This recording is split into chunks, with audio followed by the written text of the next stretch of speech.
Take me back to the good old days when Framber Valdez was an ace that we can count on. Somebody that wouldn't be an automatic loss every time he pitched.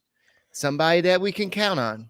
I'm totally kidding, but the last two starts, he has been wild. The Astros made some great defensive plays in the first 4 innings to kind of keep him in today's game. But in the fifth inning, everything just fell apart. And we'll talk about that and more on this edition of the Locked On Astros podcast. Hello and welcome to Locked On Astros, your daily Astros podcast. Here are your hosts, Eric the Man Huysman and Brett H-Town Wheelhouse Chancey.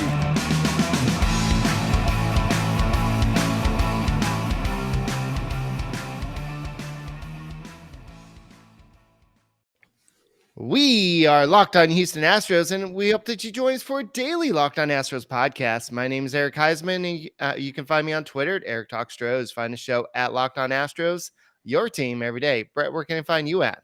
They can find me at H-Town Wheelhouse on Twitter and Instagram, and at Astros411 on Twitter, Instagram, and Facebook. Always positive, even when we're losing to a team that hits 9 singles on us and wins. Always Stros.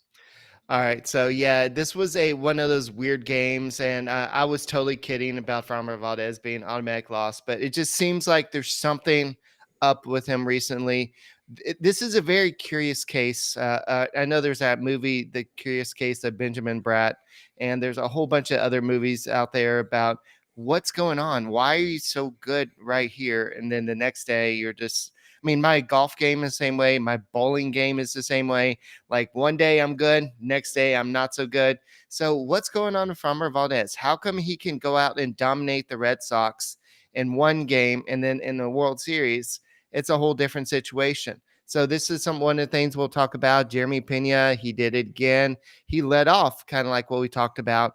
And the Astros will be without Jose Altuve for at least the rest of the series, and it was felt, and that was part of what happened to Framber Valdez today.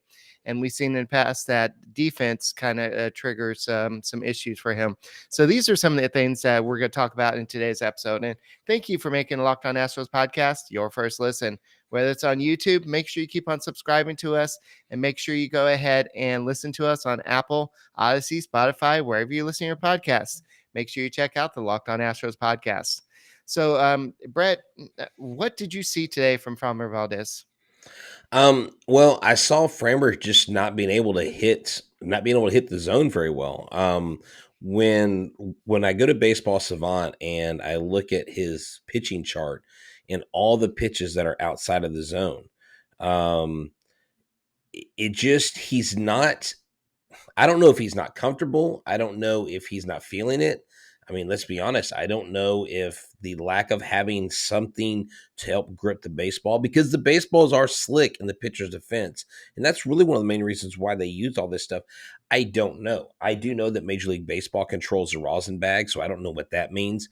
It doesn't appear that it's a mental thing, but we have talked about this before with Mike Stanton. The way that he delivers pitches. And so he's usually relying on his curveball. Today, when he was getting hit around, he was throwing fastballs and he was leaving them up over the plate.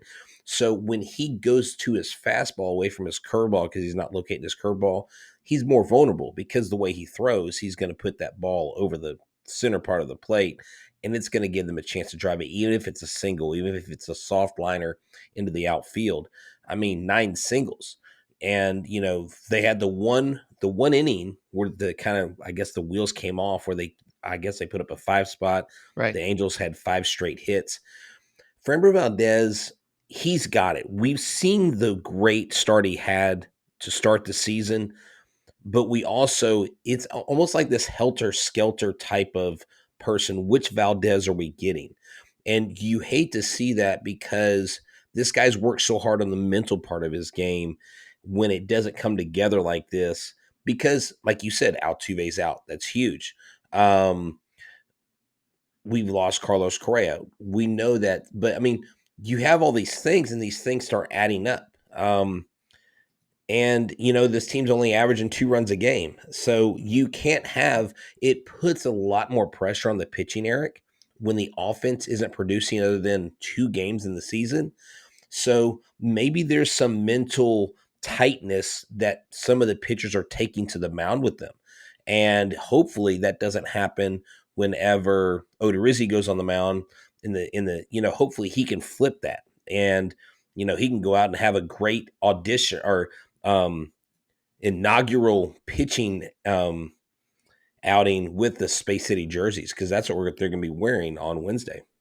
Yeah, for sure. And so in the second inning in today's game, somebody hit a sacrifice fly, and then Jose Altuve was not in the lineup, of course. Michael Brantley made a relay throw to second base. It was Brandon Marsh. He had a 2-out sacrifice fly, but Ledmus Diaz missed the grab, and the Angels were able to grab a run to score. The Astros were down 1-0 in the second inning, and so that was something that Jose Altuve, who's played a lot of second base, he might have made. And then Framber Valdez looked shaky in the first inning. Then we saw that Tucker made that great defensive play in the fourth inning on Jack Mayfield by Right. going get that ball in right field and then throwing him out at second base. But then we also saw that little bobble kind of in the fifth inning as well on Jack Mayfield. And there's just a lot of little issues that kind of let up. There's some great plays that were like some key double plays that kind of kept them out of trouble. But when you play with fire, it's eventually going to burn you. And that's what happened in the fifth inning by Framber Valdez. And you can't just keep on toying with the team as good as the Angels are, even without Mike Trout. This team has some dynamic offense, and there's a reason why they're competing with the Astros all of a sudden. The Mariners are a good team. The Angels are a good team. The Astros should be a good team, but the offense just is not there yet. And we still have only played 2 games with a full lineup, so to speak. No, that's true. Well stated. With the Angels today, with that throw in at second, I watched that replay several times. I played it back, and I don't know that Jose Altuve would have got that. I don't think that was a great throw, to be honest with you. That ball was way off. Even if he catches it, there's no way he makes that tag. So that's going to happen. I think, honestly, Altuve's shorter. I don't even know if he gets his glove on that ball, to be honest with you, because that ball was tailing away from a limit. So to me, I wasn't like, oh gosh, I do know that Alemus Diaz's worst defensive position is second base. I still question why he's at second base, but I'm not the manager, and I don't get paid the big bucks to make those lineup decisions. But it is those small miscues like that become bigger in games like this. The Astros did have 6 hits. They did have 2 runs, but Kyle Tucker later on lazily kind of went after a ball. You could tell he literally took his eye off the ball for like a split second, maybe a millisecond, and that's all it takes. That's all it takes, and that's fundamental in baseball. And Kyle Tucker and these guys know this. Why? Because Right. they're pros. They're one of the 750 people playing, and we're not. We're commenting. But that's one of the most common mistakes a baseball player makes is they're going for a play and they look up and think ahead before they actually make that catch. And it's the small things and little things that matter in these games. And that's why you hate to see it, because not only is this team struggling offensively, they didn't help themselves. They kept shooting themselves in the foot. And then how about that 96.7 mile an hour ground ball up the middle by Kyle Tucker, and it careens off the pitcher's foot. Right. And the second baseman's going away from the ball, somehow comes back and gets him out. You know what I'm saying? Yeah. It was things like that. It was a crazy, crazy game. Yeah. So before we move on to Kyle Tucker, I do want to talk about that, especially with he finally got on base at the end of the game. But in Framber Valdez's first game, he pitched 6 2/3 scoreless innings versus Otani, Trout, Rendon, Duffy, Adele, Walsh, Stassi, Marsh, and Flesher. 0 runs, 2 hits. And tonight versus Otani, Ward, Rendon, Duffy, Mayfield, Suzuki, Adele, Marsh, Velasquez, 6 runs on 8 hits. And since those that first started on opening day, he's given up 7 earned runs, 9 walks and Mm. 7 and a third innings and 2 starts. The 9 walks is scary. That's alarming for somebody who struggled with command in the past, and this is somebody that if he's walking people, he's gonna struggle. So it makes you want to be like, what's going on here? Do we need to refer him to Blue Nile? Maybe get him thinking about something else. Tell us about Blue Nile. So let me tell you about Blue Nile, because whether the woman in your life prefers a statement piece or everyday subtle elegance, BlueNile.com has fine jewelry options for every mom. And Mother's Day is coming up here in a couple months, so you need to be prepared for it. Shop high quality classic diamond earrings, elegant tennis bracelets, or gemstone pendant necklaces. Looking for fine jewelry but having trouble choosing? Blue Nile has jewelry experts on hand 24/7, available via phone or chat to help you find that memorable gift with any budget. Mark Mother's Day with something enduring. Classic diamond stud earrings, elegant tennis bracelets, birthstone pendants, and so much more at BlueNile.com. Celebrating the special women in your life on BlueNile.com, you can easily navigate thousands of fine jewelry options at every price point. So check this out. This Mother's Day, give mom something that she'll treasure forever with fine jewelry from BlueNile.com, and Locked On Astros listeners will get $50 off $500 spent. This podcast exclusive is only good through Mother's Day. Use the code Locked On. That's LOCKEDON. That's code Locked On. Plus, every order is insured, ships free, and arrives in discreet packaging that won't give away what's inside. Shop stress-free and find your forever peace. Go to BlueNile.com today.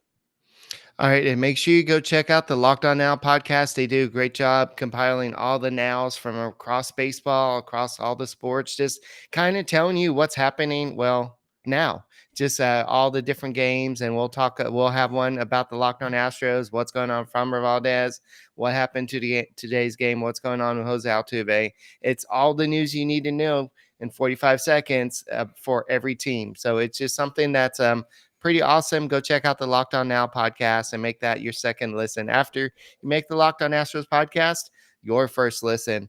So I want to go ahead and kind of piggyback off what you said about Kyle Tucker. Kyle Tucker is hitting into some bad luck. He had that 99.6 mile per hour ground ball off the pitcher, and in May, that's probably going to be a base hit. There's a whole bunch of balls that he's hit this year that'll probably become doubles or home runs or something. But it's April for some reason.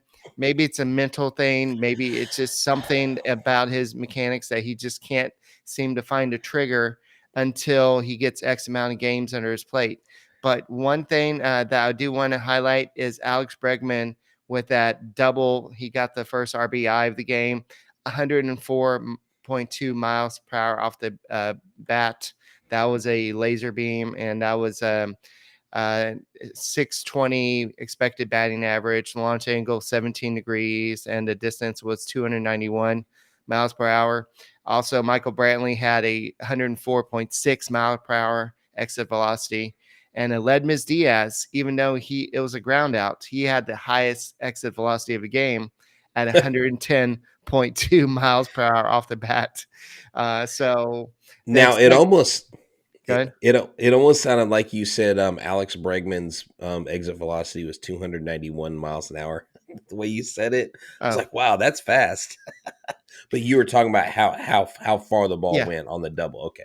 Yeah, but Aledmys Diaz's expected batting average was 561, 560. So the Astros are hitting into some bad luck right now, and they're also just not finding. They're struggling. They're down. Well, They're without their team leader, and Kyle Tucker, the guy that Dusty Baker is counting to hit all these home runs deep in the lineup.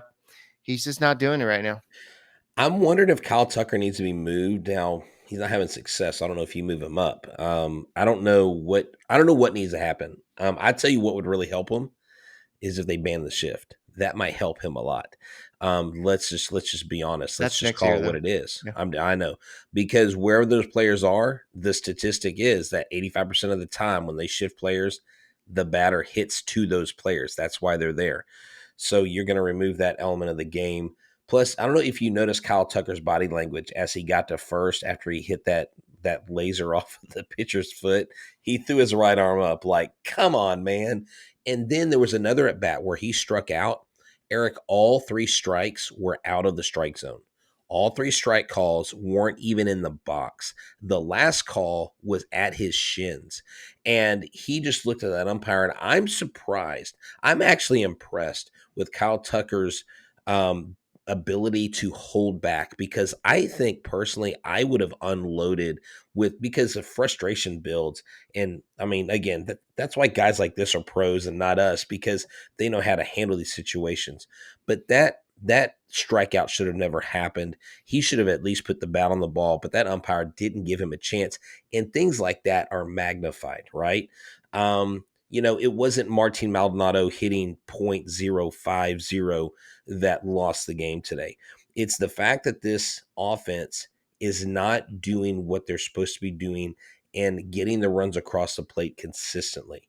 Going on these 1 or 2 game tears in between 4 or 5 games where they score 5 runs or more is not going to cut it in the long run. Like you said, I think the Mariners are really the only true competitor. I think the Angels have caught lightning in a bottle right now. I don't think what they have is sustainable.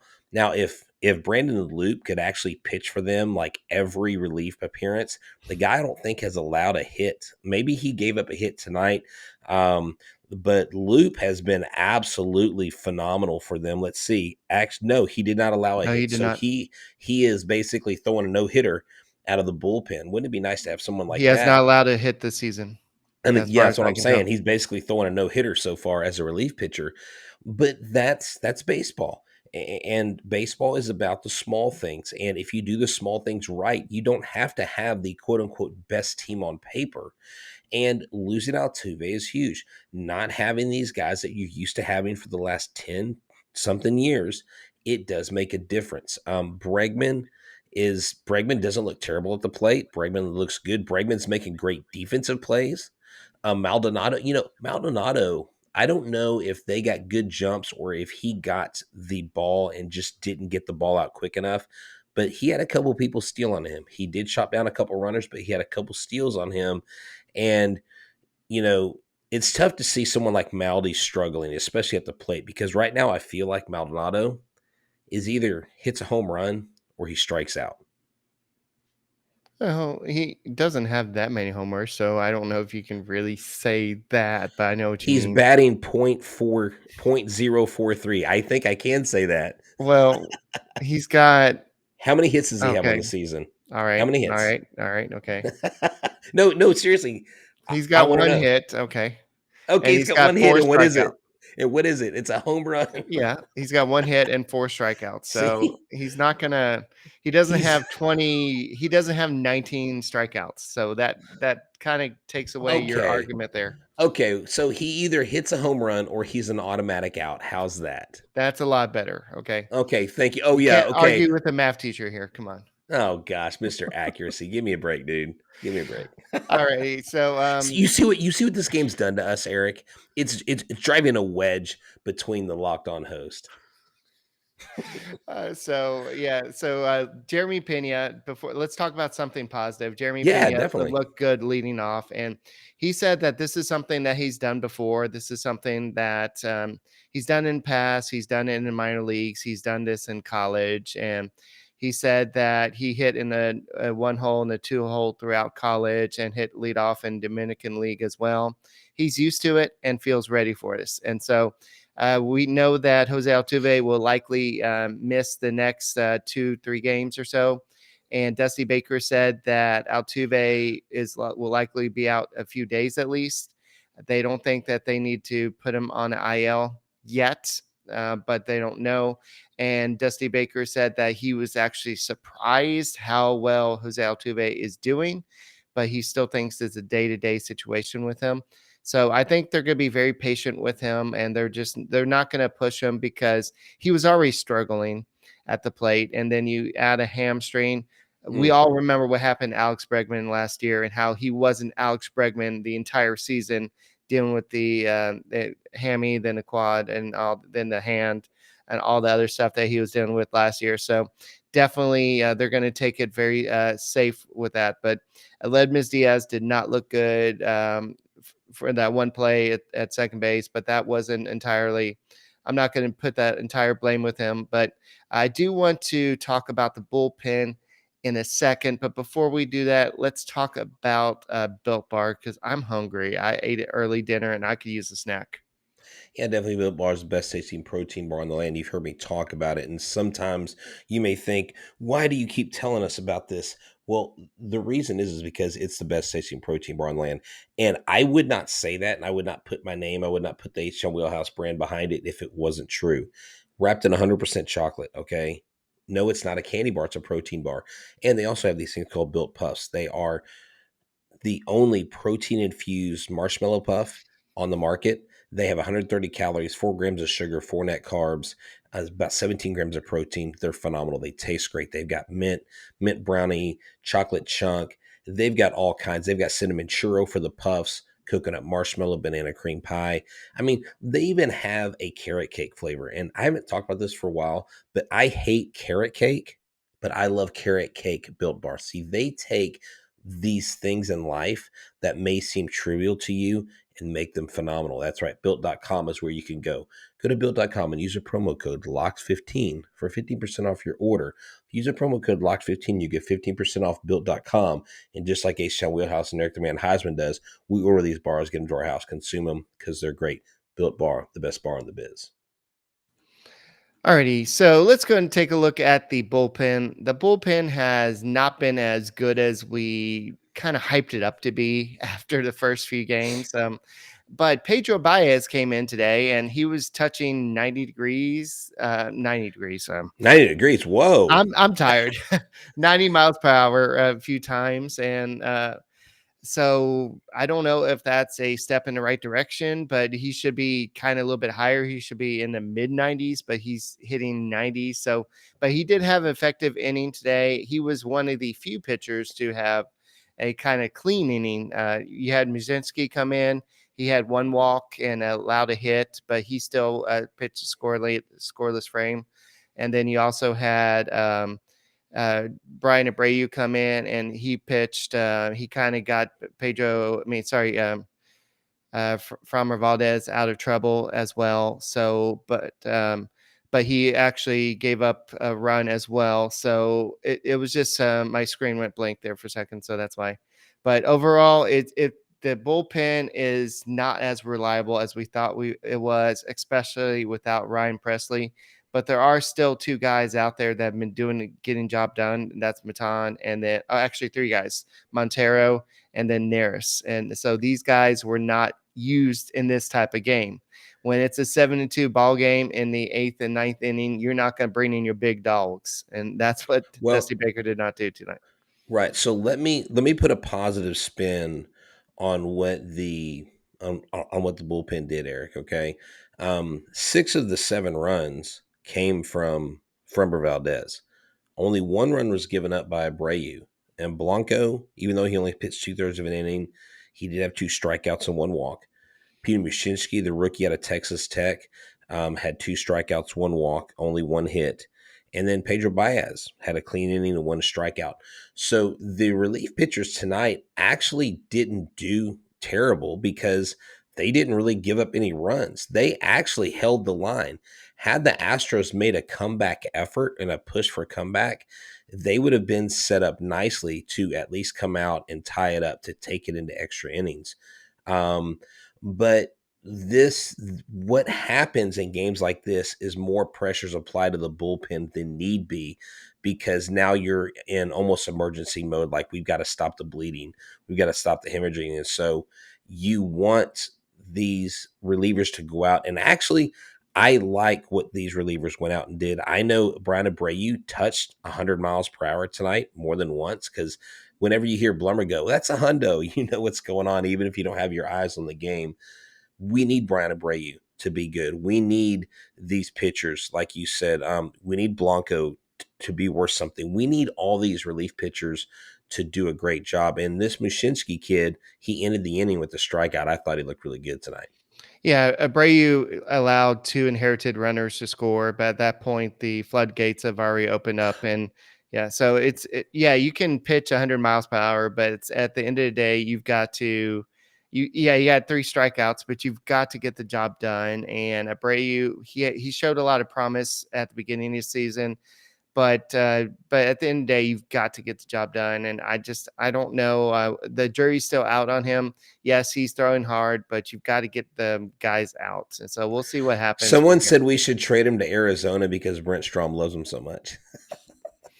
I just don't know who we'd get from Arizona. Maybe Uh, talk to Steph Beer. Miller to No, said no. We need relief. I know. We need pitchers. Hey man, we could take it. Is there anybody that's number 30 on this team? Take Corbin Martin back. We'll take Corbin Martin back. Is he back from TJ? Didn't he have Yeah. Tommy John? Yeah, he's Okay. starting again. Okay. See, I literally have not followed him at all. Yeah, we talked about it on podcast. Maybe it wasn't with you, but I thought it No, was. I mentioned his name. I know nothing about a Okay. statistical All right. state right now. All right, so and let's go and kind of summarize what's going on with tomorrow's game. It's going to be Shohei Ohtani versus Jake Odorizzi in the Space City uniforms. Yay!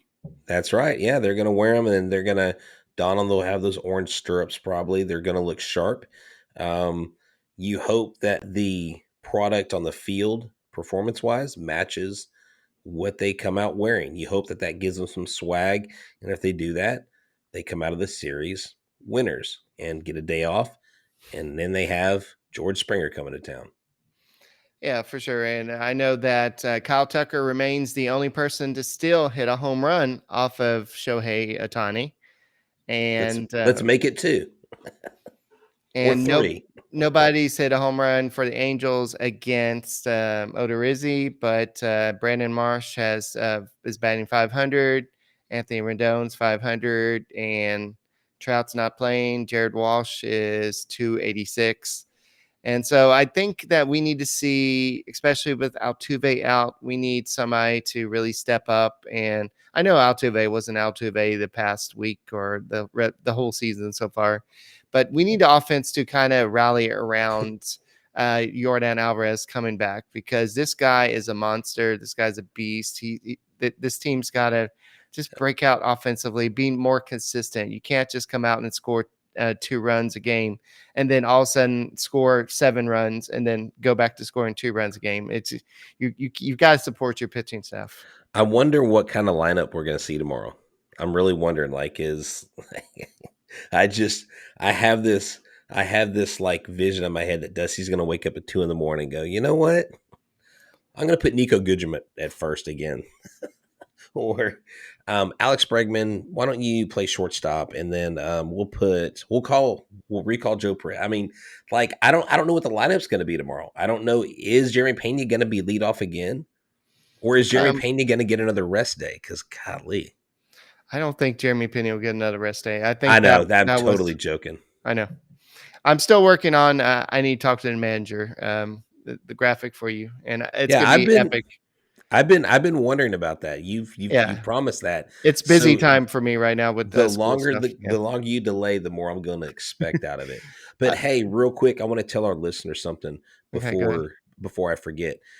We will be getting some promotional items sent to us from the Houston Astros within the week, and so when we get those, we're going to be every once in a while putting them up on the show. We'll be showing you what the items are, and we'll be doing some giveaways through Twitter and stuff like that. So be looking for that. We'll be doing some really cool giveaways provided by the Houston Astros. All right, that's cool. Like, you see all my bobbleheads, maybe we'll be giving away some of their bobbleheads, not my bobbleheads, because those are my bobbleheads. I went to the games and got them myself, so you can't have my bobbleheads. Anyway, that's all we got for this edition of the Locked On Astros podcast. My name is Eric Huysman.